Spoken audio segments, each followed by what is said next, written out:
Hello everyone. I hope I am audible. Am I audible? You can send me a reaction. You can send me a thumb. आवाज येतोय सगळ्यांना? Yes, ma'am. Yes, ma'am. Yes, ma'am. Okay okay.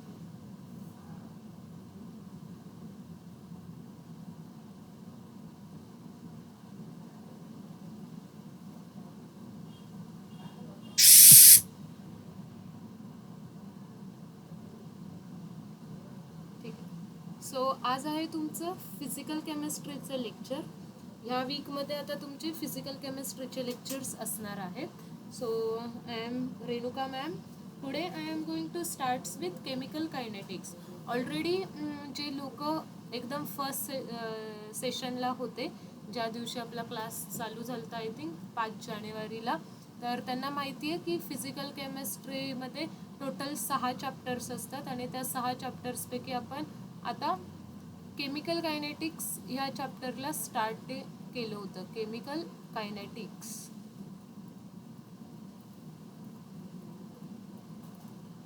आता बघा, introduction मी पुन्हा थोडंसं देते, कारण मध्ये आता 1 वीकचा गॅप झालेला आहे. रिकॉल करूयात आपण मी काय सांगितलं होतं केमिकल कायनेटिक्समध्ये इंट्रोडक्शनमध्ये. बेसिकली केमिकल कायनेटिक्स कशासोबत डील करणार आहे, तर केमिकल कायनेटिक्स या चॅप्टरमध्ये आपण डील करणार आहोत the rate of reaction. The rate of reaction, the rate of reaction and factors affecting the rate of reaction. The rate of reaction and factors affecting the rate of reaction. म्हणजे आता तुम्ही म्हणताल की ma'am rate of reaction म्हणजे काय, तर definitely आपण ते सुद्धा इन डिटेलमध्ये बघणार आहोत. बेसिकली केमिकल कायनेटिक्स काय आहे, तर एक फिजिकल केमिस्ट्रीची ब्रांच आहे आणि फिजिकल केमिस्ट्रीची एक अशी ब्रांच आहे जी कशासोबत डील करणार आहे, तर ती डील करणार आहे रेट ऑफ रिॲक्शन सोबत and the factors affecting them.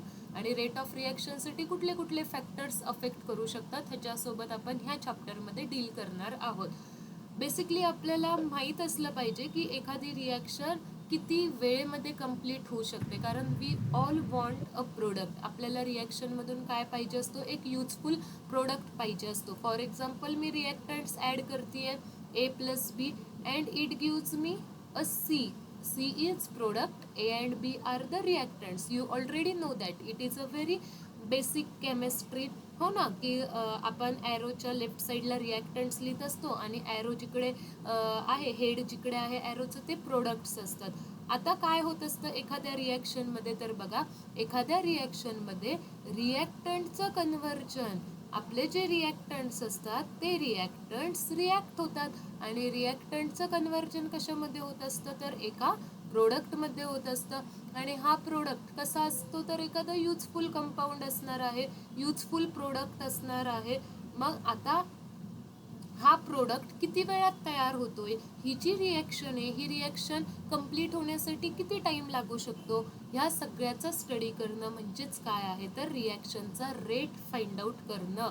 आणि मग एखादी रिॲक्शन खूप स्लो असेल तर मग त्या रिॲक्शनला फास्ट कसं करायचं, कुठले कुठले फॅक्टर्स त्या रिॲक्शनला अफेक्ट करतात, ह्या सगळ्या थिंग्स, ह्या सगळ्या कन्सेप्ट्स आपण कुठे शिकणार आहोत, तर केमिकल कायनेटिक्समध्ये शिकणार आहोत.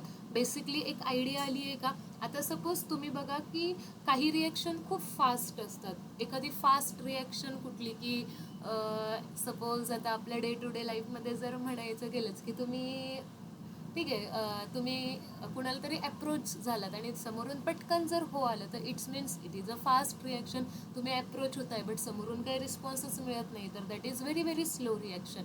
ओके, मग फॉर एक्झाम्पल आपल्या डे टू डे लाईफमध्ये तुम्ही जर सरबत बनवत असताल, सरबत बनवणं it is nothing but a chemical reaction. तुम्ही त्याच्यामध्ये वॉटर घेताय, शुगर ॲड करताय, लेमन ज्यूस ॲड करतात, तर सरबत बनवणं ही एक फास्ट रिॲक्शन आहे. But rusting of iron, rusting of iron म्हणजे काय, की लोखंड गंजणं. ठीक आहे, रस्टिंग ऑफ आयर्न, लोखंड गंजून जाणं. आता तुम्हीच सांगा मला, जर तुम्ही एखाद्याने ह्या पावसाळ्यामध्ये एखादी सायकल आणली आहे आणि दुसऱ्या पावसाळ्यामध्ये ती पार गंजून गेली आहे, असं होतं का? तर ऑब्व्हियसली नाही. खूप वर्षांनंतर आफ्टर इयर्स ती सायकल काय होणार आहे तर गंजून जाणार आहे. सायकल घ्या किंवा तुम्ही जर सिटीमध्ये जे राहतात, आपण गेटला लॉक लावत असतो बरोबर, मग ते जे लॉक असतं गेटला जे लॉक लावत असतो आपण, ते असं नाही होत की ते लगेच गंजून वगैरे जातं. आफ्टर इयर्स तिथं काय येतो, त्या लोखंडावर गंज चढतो. That means rusting of iron ही कशी आहे तर एकदम स्लो प्रोसेस आहे किंवा स्लो रिॲक्शन आहे. मग काही रिॲक्शन्स कशा असतात, काही रिॲक्शन्स ह्या कशा असणार आहेत तर एकदम फास्ट असणार आहेत आणि काही रिॲक्शन काय असणार आहेत, एकदम स्लो असणार आहे. मग फास्ट रिॲक्शनचा आणि स्लो रिॲक्शनचा आपण रेट मेजर नाही करू शकत, कारण fast reaction within the second होती आहे, मायक्रो सेकंडमध्ये ती रिॲक्शन होती आहे. त्या रिॲक्शनचा टाईम कसा मेजर करणार? आणि जी रिॲक्शन एकदम स्लो होती आहे तेवढा वेट आपल्याकडे तेवढा टाईम नाही आहे की ती रिॲक्शन एकदम स्लो होती आहे, मग तिचा टाईम किती आहे ते मेजर करण्यासाठी. मग केमिकल कायनेटिक्समध्ये आपण कुठल्या रिॲक्शनचा रेट शोधत असतो तर मॉडरेट रिॲक्शनचा. इथून तुम्हाला एक MCQ क्वेश्चन येऊ शकतो. Chemical kinetics deals with moderate reaction. Moderate reaction म्हणजे काय की जी खूप फास्ट पण नाही होते आणि जी एकदम स्लो पण नाही होते, ह्याला आपण काय म्हणतोय, एक मॉडरेट रिॲक्शन म्हणतोय. मग मॉडरेट रिॲक्शनचा रेट ऑफ रिॲक्शन आपण कुठे मेजर करत असतो तर केमिकल कायनेटिक्समध्ये मेजर करत असतो. मॉडरेट रिॲक्शन जी आहे त्या moderate रिॲक्शनचा, anyone have problem?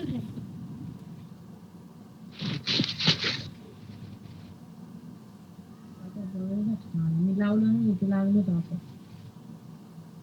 Mic चालू आहे माझा.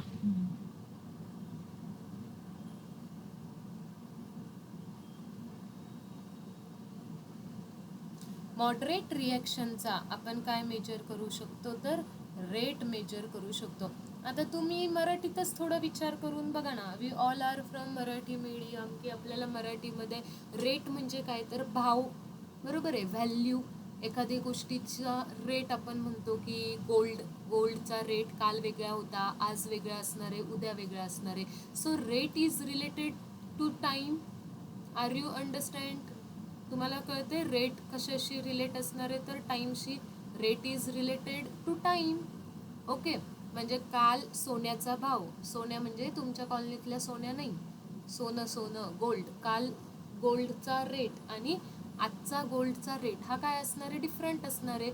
विथ टाईम व्हॅल्यू काय होते, चेंज होते. Related to time, with time काय होणार आहे, व्हॅल्यू चेंज होणार आहे. त्याला आपण काय म्हणत असतो, रेट म्हणत असतो. मग केमिस्ट्रीमध्ये रिॲक्शनचा रेट कशा मेजर करतात, रेट ऑफ रिॲक्शनची काय डेफिनेशन आहे ते आपण आता बघणार आहोत. इथपर्यंत तुम्हाला सगळ्यांना क्लिअर आहे? तुम्ही मला रिॲक्शन सेंड करून सांगू शकता, थंब दाखवून सांगू शकता. क्लिअर आहे इथपर्यंत? रेट ऑफ रिॲक्शन केमिकल कायनेटिक्समध्ये आपण काय बघणार आहोत तर rate of reaction and factors affecting them. Okay, yes, very good. चलो बाकी बच्चे जल्दी जल्दी रिस्पॉन्स करो. It's very simple. Rate of reaction आपल्याला बघायचं आहे. रिॲक्शन किती वेळात कंप्लीट होऊ शकते. फॉर एक्झाम्पल कोविड आला होता बघा, त्यावेळेस सगळेजण फार्मामधले सगळेजण काय करत होते तर कोविडसाठी मेडिसिन शोधत होते, लस शोधत होते, ते बनवत होते, त्याच्यावर रिसर्च चालू होता.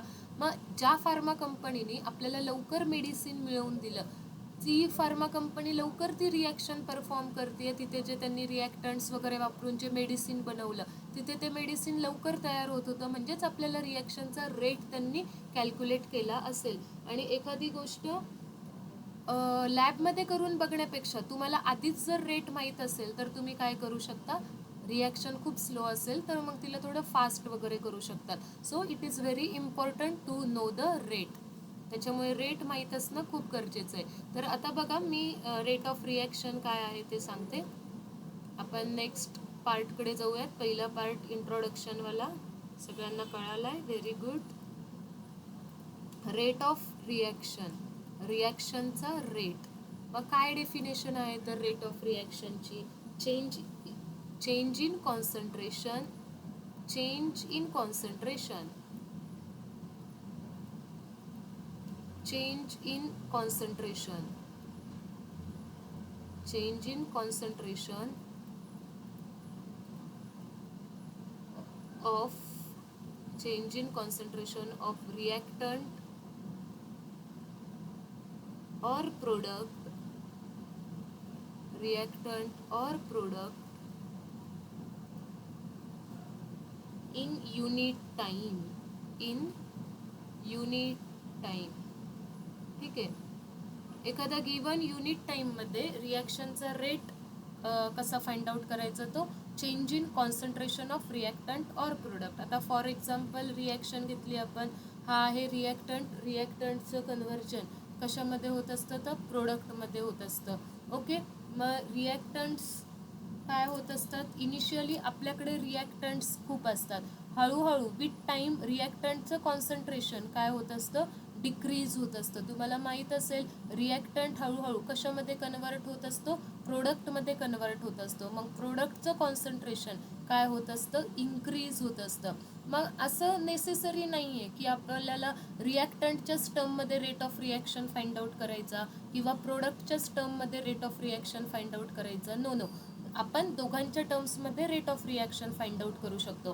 रिॲक्शनमध्ये नेमकी होत काय असतं, रिॲक्शनमध्ये रिॲक्टंटचं कॉन्सन्ट्रेशन कमी कमी होत जातं.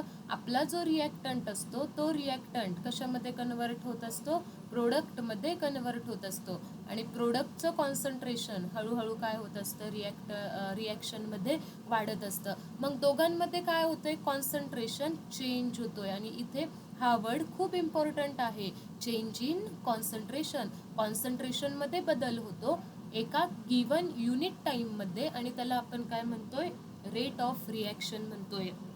मग ह्या रेटचे किती टाईप्स असतात, तर ह्या रेटचे असतात 2 टाईप्स. पहिल्यांदा रेट ऑफ रिॲक्शन क्लिअर झालंय, चलो बताओ, इट्स व्हेरी सिम्पल. काय होतं, रिॲक्शन आहे, रिॲक्टंट हळूहळू कमी होत जातं आणि प्रोडक्ट हळूहळू वाढत जातं. मग रिॲक्टंटचं कॉन्सन्ट्रेशन कमी होतं, प्रोडक्टचं कॉन्सन्ट्रेशन वाढतं. कमी होणं, वाढणं ह्यालाच आपण काय म्हणणार, चेंज इन कॉन्सन्ट्रेशन. मग कॉन्सन्ट्रेशनमध्ये जो चेंज होतोय तो आपण ऑब्झर्व करतो एका पर्टिक्युलर टाईममध्ये. जसं आता मी तुम्हाला विचारलं की तुमच्या सगळ्यांचा स्टडीचा रेट कसा आहे, बघा बरं का. आता स्टडीचा रेट म्हणजे कसा, की तुम्ही दिवसेंदिवस कसे अभ्यास करत चाललात. सुरुवातीला 12वीच्या सुरुवातीला खूप जोश असतो, मग सुरुवातीला ऑलमोस्ट सगळेजण खूप अभ्यास करतात. बट हळूहळू जसं 12वी पुढे जाईल तसं तो अभ्यासाचा स्पीड, अभ्यासातला तो इंटरेस्ट काय व्हायला लागतो, थोडा कमी व्हायला लागतो.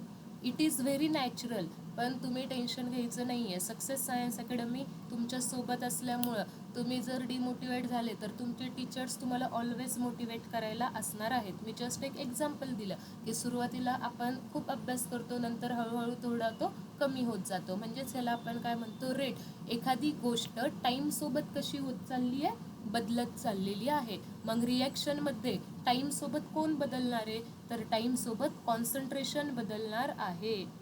जसं रिएक्शन पुढे जाईल तसं रिएक्टेंट अपनी क्वांटिटी कम करेगा. रिएक्टेंट को तो जाना है प्रोडक्ट के साइड, रिएक्टेंटला आवडतंय प्रोडक्टची साइड, रिएक्टेंटला प्रोडक्टमध्ये कन्वर्ट व्हायचंय, त्यालाच आपण केमिकल रिएक्शन म्हणतो. मग धीरे धीरे जैसा टाइम आगे जाएगा रिएक्टेंट का कॉन्सेंट्रेशन क्या होगा, कम होगा, एंड प्रोडक्ट का कॉन्सेंट्रेशन क्या होने वाला है, इंक्रीज होने वाला है. और इसी को क्या बोलते हैं, रेट ऑफ रिएक्शन. चलो बताओ, सबको क्लियर है क्या ये बात, जल्दी जल्दी. So I will give you next. Yes, great, nice. So next is, मग ma'am rate of reaction measure करण्याचे काही मेथड्स आहेत का, टाइप्स आहेत का, तर येस ऑब्वियसली बॉस, आगे आगे कंसेप्ट देखो क्या क्या हो जाती है. तो आता हे रेट ऑफ रिॲक्शनचे टाइप्स किती आहेत, rate of reaction and types. Okay, आता 2 टाइप्स आहेत. कुठले कुठले टाइप्स, दोन्ही टाइप्स आपण इन डिटेलमध्ये बघणार आहोत. ह्यातला एक टाईप आपल्याला यूज करायचा आहे जास्त करून, आणि एक टाईप आपल्याला फक्त लर्न करायचा आहे. तो जास्त यूज होत नाही. सो पहिला टाईप आहे ॲव्हरेज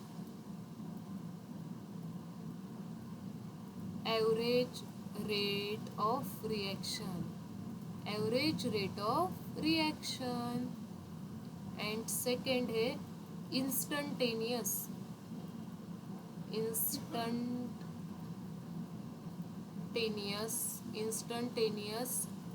रेट ऑफ रिॲक्शन. आता बघा, one by one we will discuss it. First,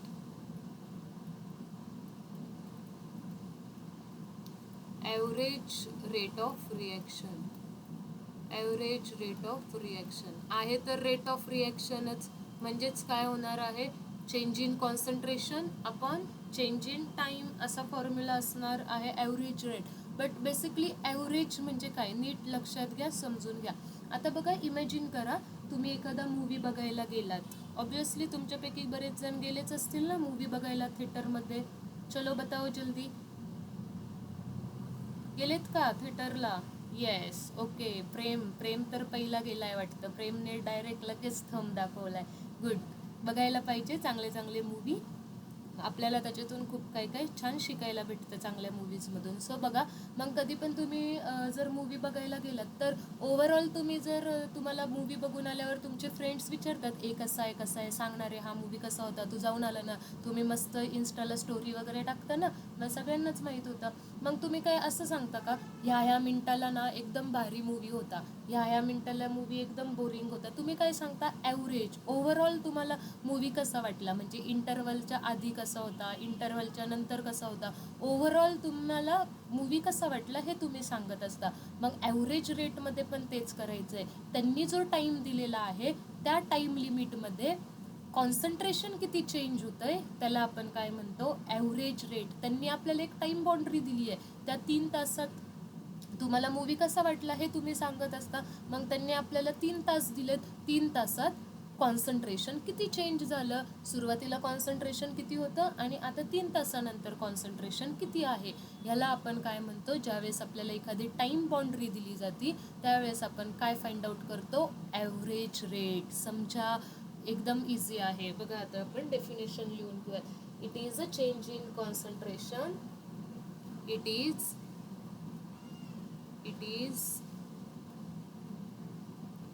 change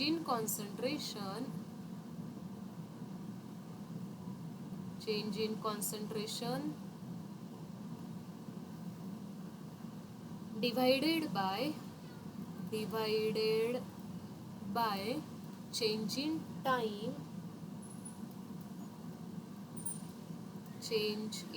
time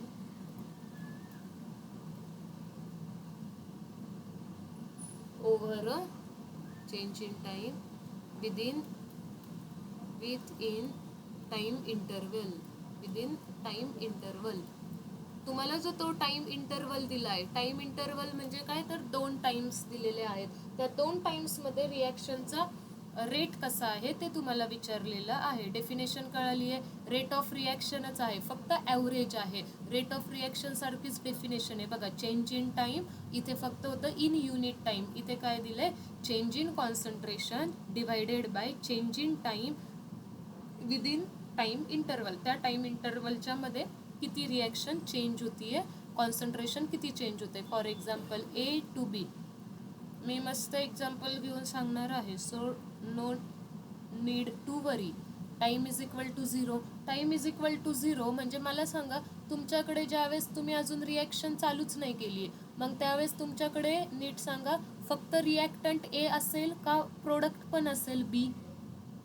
काय वाटतं? थांबा, आय विल सांगा. ज्यावेळेस फक्त आपण टाइम 0 आहे, मग त्यावेळेस तुमच्याकडे फक्त रिॲक्टंट A असेल का मग तुमच्याकडे प्रोडक्ट पण असेल काहीतरी? रिएक्टंट असेल. Yes, correct, very good. त्यावेळेस तुमच्याकडे काय असणार आहे, फक्त रिएक्टेंट असणार है. भाई अभी तो रिएक्शन स्टार्ट ही नहीं हुई, आपको जस्ट रिएक्टेंट है आपके पास, अभी तक आपने रिएक्शन में कुछ डाला नहीं, उसको कुछ हिटिंग की कंडीशन नहीं दी, तो कैसे रिएक्शन आगे बढ़ेगी, हा ना. मग त्यावेळेस फक्त काय असणार आहे तर तुमच्याकडे रिॲक्टंट ए असणार आहे. मग मी असं ॲज्युम करते की ज्यावेळेस टाईम 0 होता त्यावेळेस रिॲक्टंटचं कॉन्सन्ट्रेशन होतं 5 मोलर आणि अजून आपला प्रोडक्ट तयार नव्हता झाला, प्रोडक्टचं कॉन्सन्ट्रेशन आहे 0 मोलर. आता 10 मिनिटांनी काय झालंय बघा, 10 मिनिटांनी रिॲक्टंटचं कॉन्सन्ट्रेशन झालंय 1 मोलर आणि प्रोडक्टचं कॉन्सन्ट्रेशन झालंय 4 मोलर. ठीक आहे. मग आता मी रेट कसा फाइंड आउट करणार? मग आता मी इथं ॲव्हरेज रेट फाइंड आउट करू शकते. कसं? रेट इज इक्वल टू काय होईल बघा, चेंज इन कॉन्सन्ट्रेशन ऑफ ए. आता रेट मी कुणाच्या टर्म्समध्ये फाइंड आउट करू शकते? रिॲक्टंटच्या. पण रिॲक्टंटचं कॉन्सन्ट्रेशन पण चेंज होतंय, मग change in concentration of reactant upon change in time. Time किती चेंज झालाय? सुरुवातीला 0 मिनिट होता, आता आपण 10व्या मिनिटाला पोहोचलोय. 0 to 10 एवढ्या टाईममध्ये रिॲक्शनचा रेट कसा होता हे त्यांनी विचारलंय. ह्याला आपण काय म्हणतो? मग ॲव्हरेज रेट म्हणतो. ठीक आहे. आता बघा, नेहमी लक्षात घ्या, रिॲक्टंटच्या टर्म्समध्ये तुम्ही जर रेट फाइंड आउट करणार असेल तर मायनस साईन द्यायचं. का बरं? बघा आता मायनस. फायनल रेट काय होता तुमचा रिॲक्टंटचा? 1 मोलर. फायनल कॉन्सन्ट्रेशन 1 मोलर होतं. इनिशियल कॉन्सन्ट्रेशन, सुरुवातीचं कॉन्सन्ट्रेशन किती होतं? 5. चेंज घ्यायचा म्हणजेच दोघांमधला डिफरन्स घ्यायचा. डिवाइड बाय फायनल टाइम किती होता? 10. इनिशियल टाइम किती होता? 0. 10 मायनस 0, तर इथे आन्सर काय येणार? Minus in bracket 1 minus 5 minus 4 divide by काय येईल? 10. म्हणजेच आपला आन्सर काय येणार आहे? Rate is equal to 4/10. 4/10 म्हणजेच मी काय लिहू शकते? 0.4. ओके. इथे रेट. आता तुम्ही म्हणताल मॅम इथे निगेटिव्ह साईन का दिलं? तर बघा, लक्षात घ्या, रेट ही एक पॉझिटिव्ह टर्म आहे. रेट ऑफ रिॲक्शन हिचा आन्सर पॉझिटिव्ह असायला पाहिजे. ही एक क्वांटिटी आहे, त्याच्यामुळे आपण पॉझिटिव्ह असायला पाहिजे. रिॲक्टंटचं कॉन्सन्ट्रेशन डिक्रीज होत जातं. हे जे निगेटिव्ह साईन आहे, हे निगेटिव्ह साईन काय इंडिकेट करत असतं? हे निगेटिव्ह साईन इंडिकेट करतं रिॲक्टंटचं कॉन्सन्ट्रेशन डिक्रीज होणार आहे. आणि बरोबर आहे, सुरुवातीला रिॲक्टंट जास्त असतो, हळूहळू रिॲक्टंट कमी होत जातो, हळूहळू ती व्हॅल्यू कमी होणार आहे. मग हे जे ओव्हरऑल आन्सर आहे, आता इथे इमॅजिन करा, हे जर मायनस साईन नसतं तर तुमचं आन्सर मायनसमध्ये आलं असतं. पण रेट तर कसं आहे? पॉझिटिव्ह क्वांटिटी आहे. सो म्हणून रिॲक्टंटच्या टर्म्समध्ये जर आपण रेट लिहिणार असू तर आपण कुठली साईन देणार? इकडे बाहेर मायनस साईन देणार. हे सगळ्यांना कळालंय का? आणि ह्याला आपण काय म्हणतोय? ॲव्हरेज रेट म्हणतोय. ॲव्हरेज रेट कशाने सिम्बॉल दाखवलं जातं? ॲव्हरेज रेटचं सिम्बॉल डेल्टा. डेल्टा म्हणजे काय? तर तुम्ही डिफरन्स घेणार, चेंज घेणार. तुम्ही मॅथमॅटिक्समध्ये हा ट्रायंगल यूज केला असेल बघा, ह्याचा मिनिंग असतो चेंज. मग इथपर्यंत सगळ्यांना क्लिअर आहे? रिॲक्टंटच्या टर्म्समध्ये मी इथे मायनस साईन दिलंय. आता तुम्ही म्हणताल प्रोडक्टच्या टर्म्समध्ये आन्सर फाइंड आउट करून दाखवा, कारण रेट तर आपण रिॲक्टंटच्या टर्म्समध्ये पण फाइंड आउट करतो, प्रोडक्टच्या टर्म्समध्ये पण फाइंड आउट करतो. मग मी काय लिहिणार? Rate is equal to change in concentration of product upon change in time. ठीक आहे. मग आता तुम्ही म्हणताल प्रोडक्टच्या इथे मायनस साईन नाही लिहायचं का? नाही.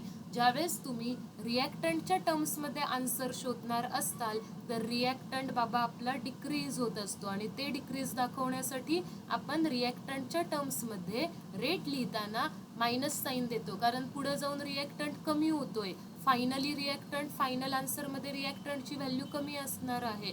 मग एका कमी व्हॅल्यूमधून एखादी सुरुवातीची मोठी व्हॅल्यू जर मायनस केली तर आन्सर निगेटिव्ह येईल. रेट आपल्याला निगेटिव्ह चालतो का? नाही. रेट कसा आला पाहिजे? पॉझिटिव्ह. म्हणून मग आपण रिॲक्टंटच्या टर्म्समध्ये इथं कुठलं साईन देतो? निगेटिव्ह साईन देतो. प्रोडक्टच्या टर्म्समध्ये आपल्याला त्याची जरूरत नाही आहे. आता सांगा मला, प्रोडक्टच्या टर्म्समध्ये काय आन्सर लिहू शकतो आपण? आता फायनल प्रोडक्टचं कॉन्सन्ट्रेशन होतं 4 मोलर. मग फायनल कॉन्सन्ट्रेशन 4 मोलर, सुरुवातीचं कॉन्सन्ट्रेशन 0, 4 मायनस 0. फायनल टाइम होता 10, सुरुवातीचा टाइम होता 0. सो आन्सर काय येणार आहे? 4/10. इथून पण आन्सर काय येणार? 0.4च येणार. ओके. इथे आपल्याला निगेटिव्ह साईनची गरज नाही. रिॲक्टंटच्या केसमध्ये निगेटिव्ह साईनची गरज होती. कळालंय तुम्हाला हा टॉपिक? कसं रेट फाइंड आउट केलंय? रिॲक्टंट डिक्रीज होतं, लॉजिक आहे. रिॲक्टंट हळूहळू डिक्रीज होणार, म्हणून रिॲक्टंटच्या टर्म्समध्ये रेट ऑफ रिॲक्शनचा आन्सर जर तुम्ही फाइंड आउट करणार असताल तर मग तुम्हाला काय राहावं लागतं, मायनस साईन लिहावं लागतं. प्रोडक्टच्या टर्म्समध्ये जर तुम्ही आन्सर फाइंड आउट करणार असताल तर तुम्हाला पॉझिटिव्ह साईन किंवा कुठल्याच साईनची गरज नाही. आणि rate of reaction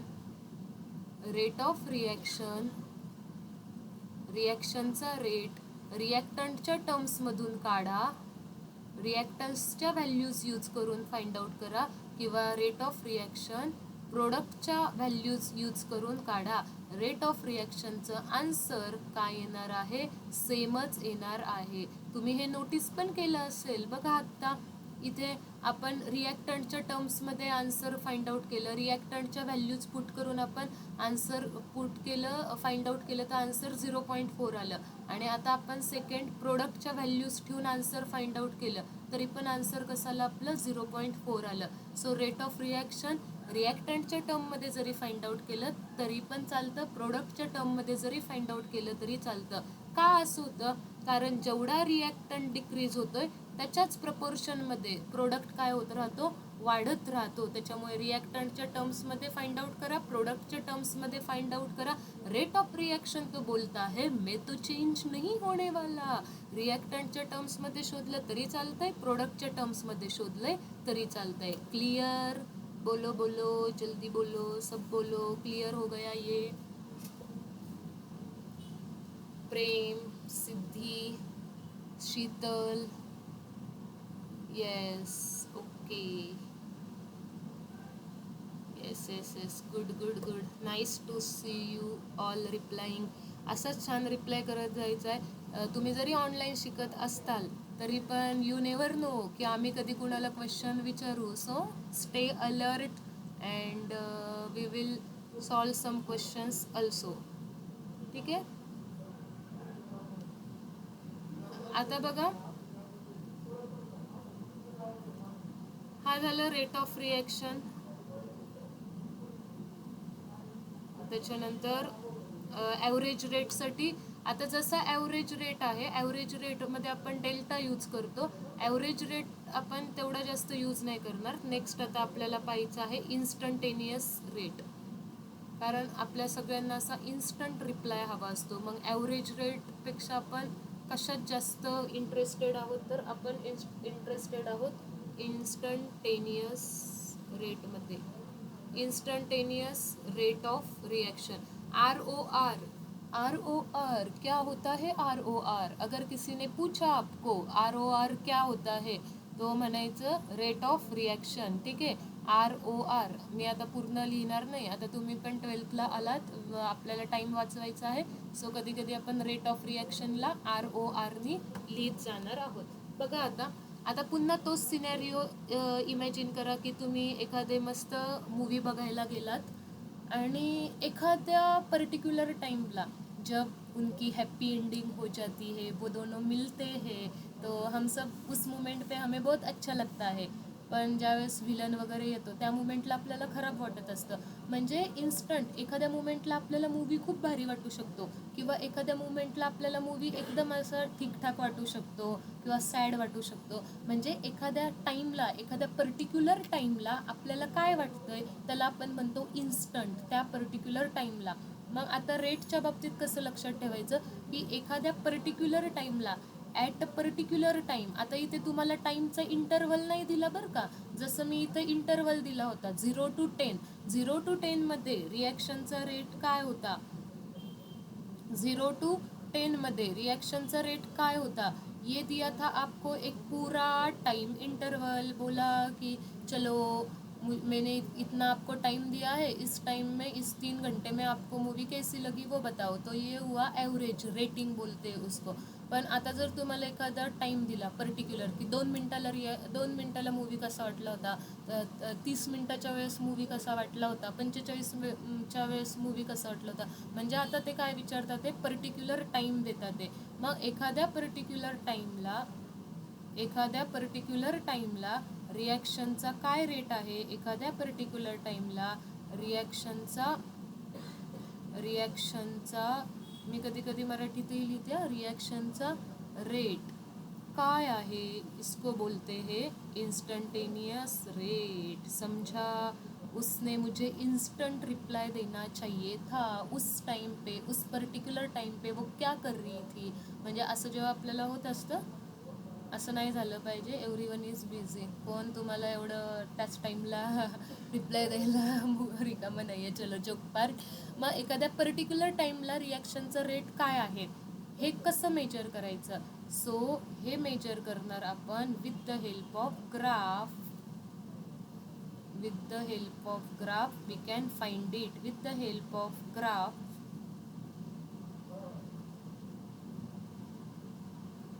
we can find it. Okay, ग्राफच्या हेल्पने आपण हे फाइंड आउट करणार आहोत. सो बेसिकली बघा, आता थोडं मॅथमॅटिकल कन्सेप्ट येणार आहेत, but very simple and we are not that much interested in that. जे महत्त्वाचं आहे तेवढा पार्ट आपण उचलणार आणि पुढे जाणार आहोत. थोडं मॅथमॅटिक्स येऊ शकतं, बट इट्स ओके. आता मी एक ग्राफ काढते आहे. ह्या ग्राफवर वाय ॲक्सिसवर लिहिलं आहे मी कॉन्सन्ट्रेशन आणि एक्स ॲक्सिसवर लिहिते आहे मी टाईम. ओके, आता बघा, सुरुवातीला आपल्याकडे रिॲक्टंटचं कॉन्सन्ट्रेशन खूप जास्त असतं, म्हणून रिॲक्टंट ज्यावेळेस टाईम इज इक्वल टू 0 असतो. नीट लक्ष द्यायचं आहे. Everyone please stay alert, very very important. एकदम आप अलर्ट हो जाओ, अपना दिमाग पूरा यहाँ पे लगाओ. सुरुवातीला ज्यावेळेस टाईम 0 असतो, 0 टाईमच्या वेळेस आपल्याकडे रिॲक्टंटचं कॉन्सन्ट्रेशन खूप जास्त असतं आणि जसं जसं टाईम पुढे जाणार पुढे जाणार पुढे जाणार तसं तसं रिॲक्टंटचं कॉन्सन्ट्रेशन काय होत राहतं, कमी होत राहतं. ठीक आहे, आता हा व्यवस्थित कर्व आहे जो की मी ट्राय करते ड्रॉ करायचा. ठीक आहे, आणि सुरुवातीला हा झाला रिॲक्टंटचा ग्राफ. मग जसं जसं टाईम पुढे जाणार तसं तसं रिॲक्टंटचं कॉन्सन्ट्रेशन कमी कमी होत जाणार आणि सुरुवातीला 0 टाईमच्या वेळेस प्रोडक्टचं कॉन्सन्ट्रेशन 0 होतं, पण हळूहळू प्रोडक्ट काय होत जातो, वाढत जातो. मग हा जो कर्व आहे हा आहे प्रोडक्टचा कर्व. आता एका पर्टिक्युलर मुमेंटला, मी आता ही पर्टिक्युलर टाईम दिला, एखाद्या पर्टिक्युलर टाईमला रिॲक्शनचा रेट काय असेल, तर मग मी असं काय करणार, एक असं स्ट्रेट परपेंडिक्युलर ड्रॉ करणार आणि इथून मी काय करू शकते, टँजंट ड्रॉ करू शकते. किंवा जर मला प्रोडक्टच्या टर्म्समध्ये फाइंड आउट करायचं असेल तर मी इथून टँजंट ड्रॉ करणार. मग ह्या टँजंट ड्रॉ करून आपल्याला काय मिळणार आहे, रिॲक्शनचा इन्स्टंटेनियस रेट मिळणार आहे. म्हणजे त्या पॉईंटला काय होता बाबा रिॲक्शनचा रेट, इथे आपण बघितलं तर ह्याला आपण म्हणणार इन्स्टंटेनियस रेट. इथे पण आपण जर बघितलं तर ह्याला आपण काय म्हणणार, इन्स्टंटेनियस रेट. ओके, मग आता मॅम दरवेळेस आम्हाला ग्राफ काढायची गरज आहे का, तर नाही. इन्स्टंटेनियस रेट जसं ॲव्हरेजमध्ये आपण डेल्टाचं साईन यूज करत होतो, इन्स्टंटेनियस रेटमध्ये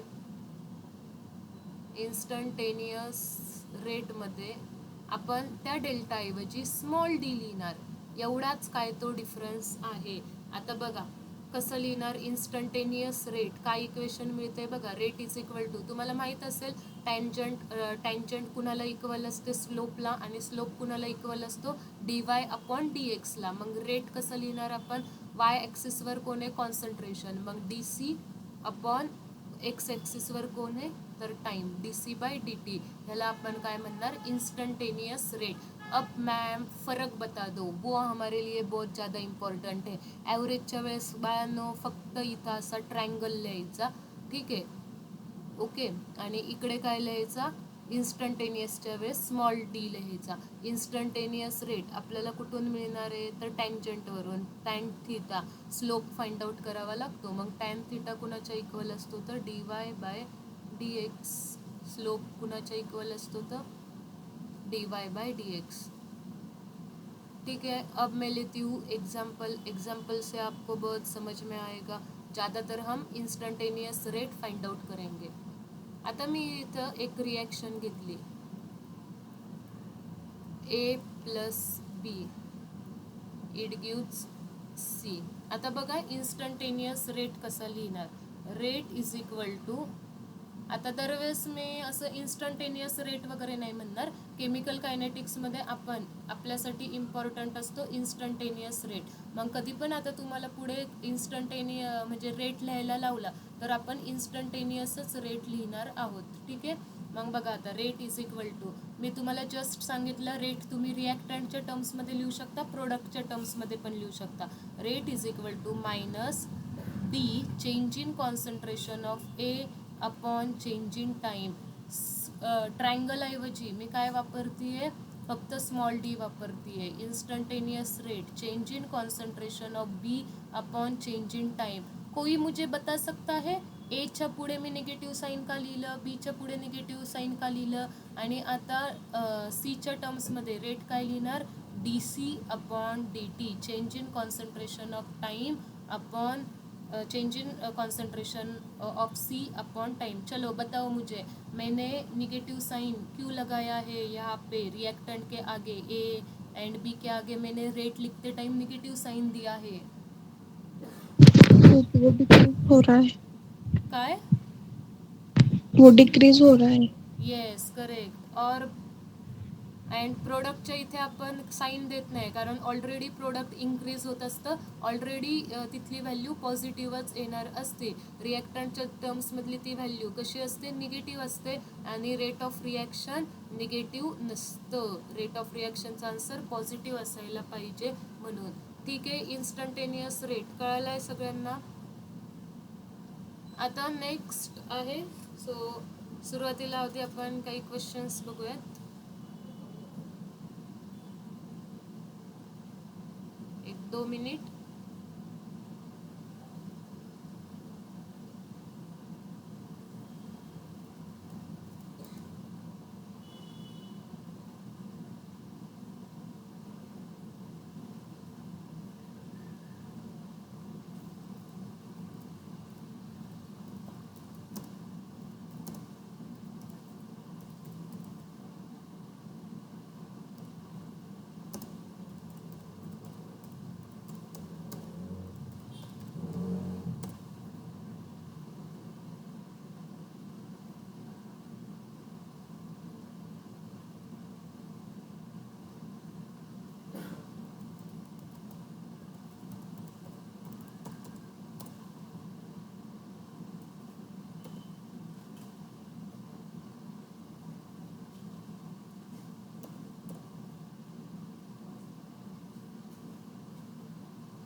ठीक आहे.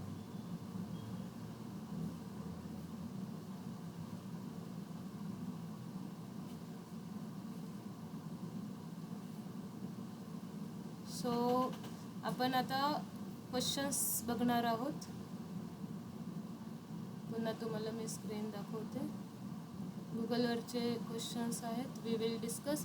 फर्स्ट क्वेश्चन सगळ्यांना दिसतोय, chemical kinetics deals with study of, बताओ energy changes in a reaction. मैं माइक ऑन करते, आपको आंसर्स देने हैं. Chemical kinetics deals with energy change in reaction, rate of chemical reaction, equilibrium reactions, structure of atoms. जल्दी बताओ, देखते कौन देता है first answer. Chemical option kinetics. Option B. Yes. बाकी लोग क्या कह रहे हो, आंसर भी लॉक किया जाए, जल्दी बताओ. चलो, option B. Yes, option B. ठीक है. Next, the rate of chemical reaction is defined as amount of reactant present, rate taken for. Yes correct. आप तो बहुत आगे निकल रहे हो, अच्छी बात है. Change in concentration per unit time. Okay. So बघा, और देखते कुछ क्वेश्चंस है क्या. Which reaction occurs fastest? Rusting of iron. Rusting of iron होण्यासाठी टाइम लागतो, so it is not a fast reaction. बताओ. Digestion of food. फूडचं डायजेस्ट होण्यासाठी आज खाल्लेलं उद्याचं पण डायजेस्ट होण्यासाठी उद्याचा ऑप्शन बी. टाइम लागेल. Option B. Option B digestion of food. नाही. डायजेशन ऑफ ऑप्शन फूडसाठी C. Yes. Option C combustion of petrol. पेट्रोलची जी रिॲक्शन होती ती फास्ट रिॲक्शन होती आहे. ओके. नेक्स्ट आता okay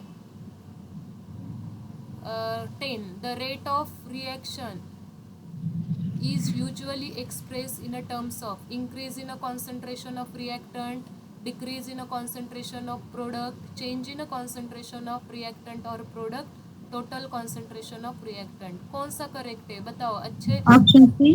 yes. Option option C. C change in concentration of reactants और प्रोडक्ट. दोनों के टर्म्स में बता सकते हैं. नॉट नेसेसरी की हमें रिएक्टंट के टर्म्स में बताना चाहिए. आणि ते तर काय म्हणतात ते रिएक्टंट्सला इन्क्रीज म्हणतात ते. नाही, रिएक्टंटचं कॉन्सन्ट्रेशन तर उलट डिक्रीज होत राहतं आणि प्रोडक्टला ते डिक्रीज म्हणतात ते. तर डेफिनेटली हे दोन्ही ऑप्शन्स तिथेच कट झाले. करेक्ट ऑप्शन काय आहे मग? Change in concentration of reactant और प्रोडक्ट्स. ठीक है, क्लियर है सबको? बताओ जल्दी. सबको क्लियर है? किसी को कुछ डाउट? काय डाउट्स आहेत? रेट ऑफ रिएक्शन जल्दी जल्दी रिवाइज करते हैं हम. देखो हमने क्या देखा? Rate of reaction. Rate of रिएक्शनचं मिनिंग काय आहे केमिकल कायनेटिक्समध्ये? ओ शिट, इथे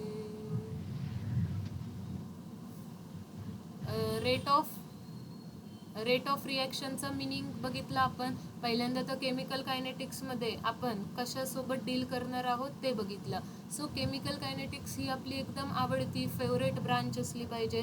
का तर केमिकल कायनेटिक्समध्ये आपल्याला रिॲक्शन किती वेळात कंप्लीट होती आहे हे कळतं. मग त्याच्यामध्ये आपण बघितलं की काही रिॲक्शन्स ह्या फास्ट असतात, काही रिॲक्शन्स ह्या स्लो असतात, काही रिॲक्शन्स ह्या मॉडरेट असतात. मॉडरेट रिॲक्शनचा आपण रेट फाइंड आउट करू शकतो. रेट ही गोष्ट टाईमसोबत रिलेटेड आहे. मग rate of reaction, concentration of reactant आणि प्रोडक्ट चेंज होतात ते एका गिवन टाईममध्ये, त्याला आपण रेट ऑफ रिॲक्शन म्हणतो. मग रेट ऑफ रिॲक्शनचे दोन types, average rate, instantaneous rate. Average रेटमध्ये आपण एक काय बघितलेलं आहे? Time interval. आणि त्या टाईम इंटरवलमध्ये रिॲक्शनचा रेट कसा आहे त्याला आपण ॲव्हरेज रेट म्हणतो. आणि इन्स्टंटेनियस रेट म्हणजे काय? तर एखाद्या पर्टिक्युलर टाईमला रिॲक्शनचा रेट काय आहे त्याला आपण म्हणत असतो इन्स्टंटेनियस रेट. मग इन्स्टंटेनियस रेट आपण ग्राफच्या हेल्पने फाइंड आउट करू शकतो. मग दोघांमधला फरक काय आहे? तर ॲव्हरेजमध्ये इथे डेल्टा लिहिलेलं असतं, ट्रायंगल ड्रॉ केला जातो. आणि इन्स्टंटेनियसमध्ये इथे स्मॉल डी लिहिलेलं असतं. एवढाच काय तो स्मॉल डिफरन्स आहे, बाकी कुछ नहीं. बाकी इतना ज़्यादा सोचने का भी नहीं की ये डी कहाँ से आया. एवढं जर विचार करायचा आहे तर ह्याचा आन्सर इथं आहे. स्लोप फाइंड आउट करावा लागतो. इथून आपण अशी टँजंट ड्रॉ करतो. या टँजंटचा स्लोप म्हणजे रेट असणार आहे. मग स्लोपचा फॉर्म्युला आहे वाय ॲक्सिसवरचा व्हेरिएबल आपण एक्स ॲक्सिसचा व्हेरिएबल. मग वाय ॲक्सिसवर आपल्याकडे काय होतं? कॉन्सन्ट्रेशन होतं, सो इथे आपण सी लिहिलाय. आणि एक्स ॲक्सिसवर आपल्याकडे टाईम होता, सो इथे आपण टाईम लिहिलाय. मग आपल्याला इथे इन्स्टंटेनियसमध्ये डी मिळालं. आता उद्या मी तुम्हाला शिकवणार आहे की रिॲक्शनचा रेट कसा लिहायचा. So stay tune with me. आपण केमिकल कायनेटिक्स 8 मार्क्सचा चॅप्टर आहे and I am giving you surety we will achieve 8 out of 8. थेरीला बोर्डला हा 8 मार्काचा चॅप्टर आहे. सो ठीक आहे, आपण अटेंडन्स घेऊयात. आदिती प्रेझेंट आहे, एंजल साठे, अरुण, बालमे, गिरवले साक्षी आहे, शेळके आहे, शेख, प्रेम आहे, Sagar, Sakshi, Samira, Santosh, Sheetal, Shreya, Siddhi and Tanuja. Okay, so thank you for joining with me. तुम्हारो फिर इसी जोश के साथ हम कंटिन्यू करेंगे केमिकल काइनेटिक्स. तब तक टेक केयर, बाय बाय.